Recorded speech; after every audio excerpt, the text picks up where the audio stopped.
दर्यापूर तालुक्यातील Khallar police station अंतर्गत येणाऱ्या नाचोना गावात मंगळवारी रात्री 8 वाजता गावातील अवैध दारू विक्रेत्याने जुन्या वादातून शेजारीच राहणाऱ्या अंबोरे कुटुंबातील सदस्यांसोबत तुझ्या कुत्र्याने माझी कोंबडी खाल्ली म्हणत वाद घातला।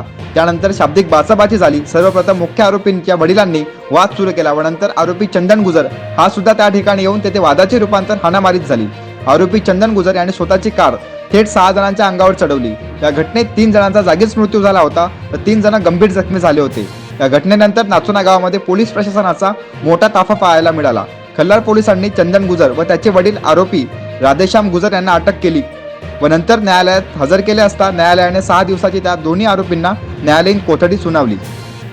या घटनेनंतर पोलीस प्रशासन अलर्ट मोडमध्ये येऊन नाचोना येथे आरोपींच्या घरासमोर खल्लार पोलिसांचा बंदोबस्त तैनात करण्यात आला आहे। आरोपीच्या घरावर हल्ला होऊ नये म्हणून पोलीस प्रशासनाने हा बंदोबस्त लावण्यात आल्याचे सांगण्यात येत आहे। या घटनेने नाचोना गावात एकच खळबळ उडाली होती। सदर घटनेतील आरोपींना न्यायालय काय शिक्षा देणार हे पाहणे योग्य ठरणार आहे।